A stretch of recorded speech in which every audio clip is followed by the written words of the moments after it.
दोस्तों नमस्कार।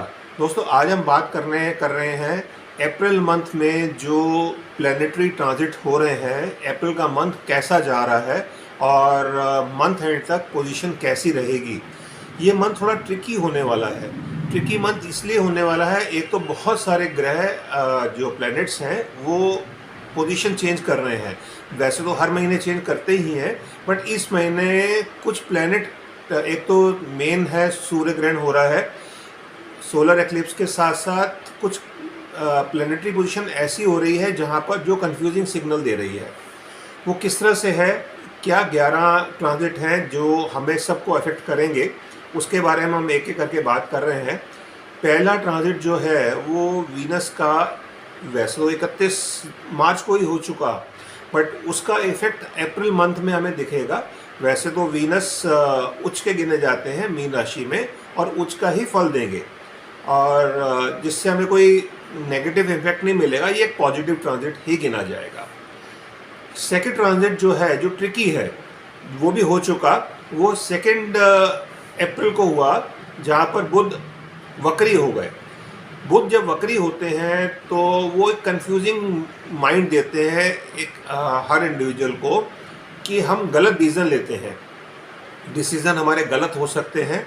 तो मेरा मशवरा सबके लिए यही है कि हम जो भी अपने डॉक्यूमेंट साइन करने हो या कोई बड़े डिसीज़न लेने हो उसको हम बड़े ध्यान से लें, क्योंकि ये बुध जब वक्री होते हैं तो बुद्धि पे इफेक्ट करते हैं। तो ये इफेक्ट है 2 तारीख को जो हो चुका ट्रांजिट में।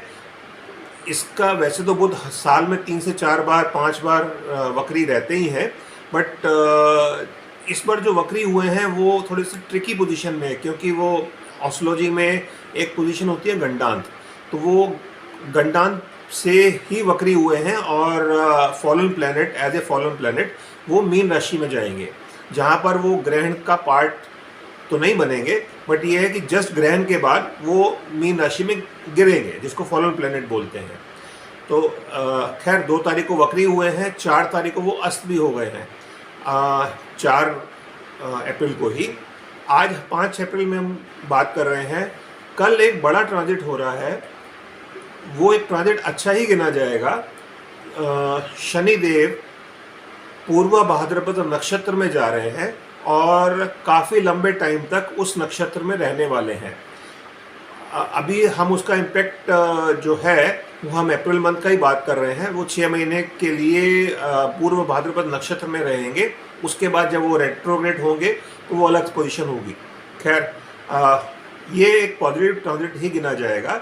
शनिदेव पूर्व भाद्रपद में जुपिटर के नक्षत्र में जा रहे हैं, तो ये एक पॉजिटिव है, साइन है, इससे कोई डरने की बात नहीं है। इसके बाद 6 तारीख के बाद जो डरने की बात या चिंता की बात ये है, 8 तारीख को सोलर एक्लिप्स है। सोलर एक्लिप्स में जब सोलर एक्लिप्स हो रहा है वो मीन राशि में हो रहा है, तो मीन राशि अफेक्ट होगी, सामने कन्या राशि है। तो ये सोलर एक्लिप्स जहाँ जहाँ दिखेगा, इंडिया में तो खैर ये रात के पीरियड में होगा तो हम यहाँ पर दिखाई नहीं देगा। मैक्सिको, अमेरिका और कनाडा, ये कंट्रीज़ में ही ये होगा और पैसिफिक ओशन में होगा। तो primarily north America, south America और यूरोप के पार्ट्स इससे अफेक्ट होंगे।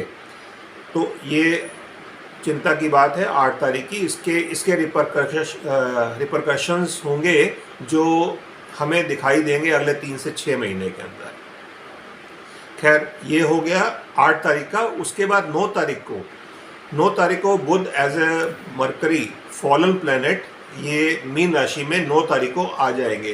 तो आप समझिए गंडांत में थे और ये रेवती नक्षत्र में जाएंगे। लास्ट नक्षत्र गिना जाता है मीन राशि का, जहाँ पर ग्रहण भी 8 तारीख के हुआ है, तो 9 तारीख को ये उसी में गए हैं। तो ये एक ट्रिकी पोजीशन बन जाएगी, क्योंकि बुध कंफ्यूजिंग सिग्नल दे रहे हैं मीन राशि में जाकर और राहु के साथ दोबारा कंजक्ट करेंगे। तो ये पोजीशन है, वहाँ पर सूर्य भी होंगे, वहाँ पर वीनस ऑलरेडी हैं, बट अब 13 तारीख को सूर्य वहाँ से निकल जाएंगे, सन, आफ्टर एक्लिप्स, और वो अपनी उच्च राशि मेष राशि में जाएंगे। तो ये भी एक अच्छा ट्रांजिट गिना जाएगा कि वो मेष राशि में उच्च के होते हैं, वो वहाँ पर जाएंगे। तो बृहस्पति की जो पोजीशन है, चाल है, इसके बाद वो अफेक्ट होगी। बृहस्पति जो है वो 17 तारीख को नक्षत्र परिवर्तन कर रहे हैं, वो कृतिका नक्षत्र में जाएंगे जो सूर्य का नक्षत्र है। अभी तक वो काफ़ी लंबे टाइम से भरनी नक्षत्र में थे, वीनस के नक्षत्र में।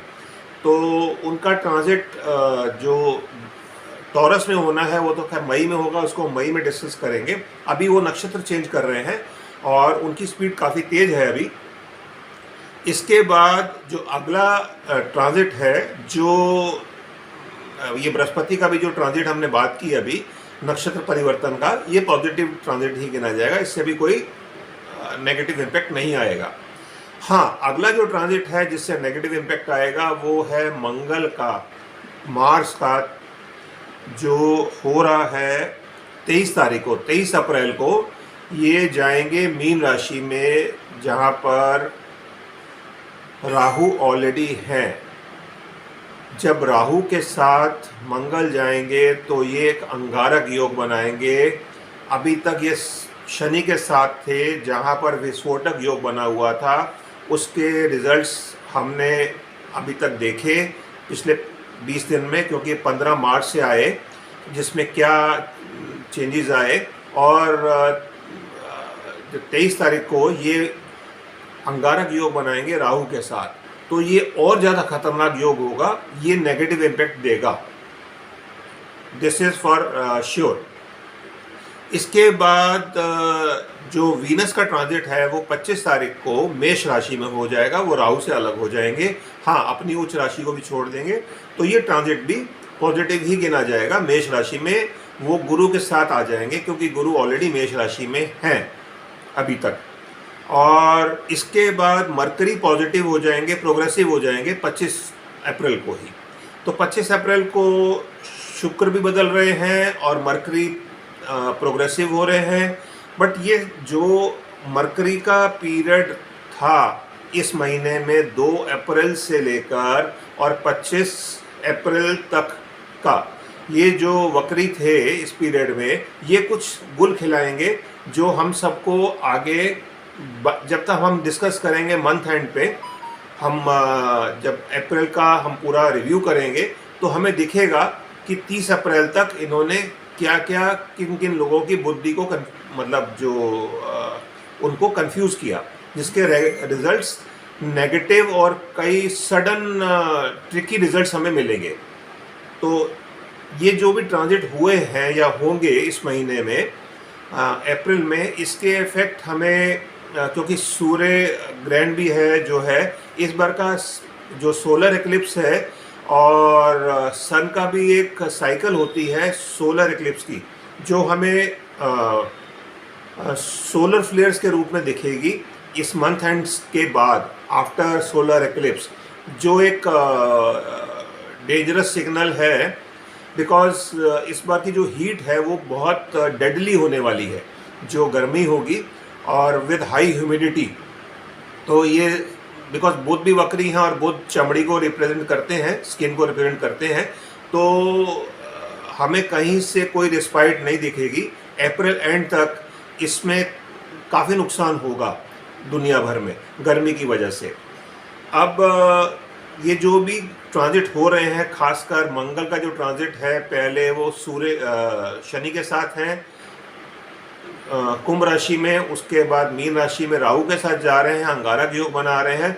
तो इससे, क्योंकि मंगल जो है वो भूमिपुत्र गिने जाते हैं, तो इससे अर्थक्वेक जो अभी भी आ रहे हैं, ये इसकी इंटेंसिटी बनी रहेगी और बढ़ जाएगी, क्योंकि सन भी जब एक्लिप्स के पार्ट थे, सोलर एक्लिप्स तो सन पे ही हुआ, तो सन भी अफेक्टेड है, मंगल भी अफेक्टेड है, डिस्टर्ब्ड है, जिससे अर्थक्वेक अभी और आएंगे इस अप्रैल में। अभी हमने ताइवान में देखा, जापान में देखा, और कल हिमाचल में भी एक, भले छोटा है, इंडिया में बहुत ज़्यादा इफेक्ट नहीं आएगा, बट वर्ल्ड में जो अभी ये तो डिस्कस करना पड़ेगा, देखना पड़ेगा कि कहाँ पर होगा, बट अर्थक्वेक वर्ल्ड में किसी ना किसी जगह 7+ में अराउंड 8 के रिक्टर स्केल के ऊपर अर्थक्वेक आने का पूरा चांस है अप्रैल में, जो रिमेनिंग डेज रह गए हैं। कॉमनल राइट्स बढ़ेंगे और टेररिस्ट एक्टिविटीज़ भी और होने के चांसेस हैं, बिकॉज मंगल डिस्टर्ब हैं, राहु के साथ जा रहे हैं, अंगारक योग बनाएंगे। तो मंथ एंड तक हमें, जो आज हम 5 अप्रैल को बात कर रहे हैं, जब मंथ एंड होगा 30 अप्रैल का, 30 अप्रैल तक हमें सिचुएशन डिस्टर्ब और ज़्यादा होती हुई दिखेगी।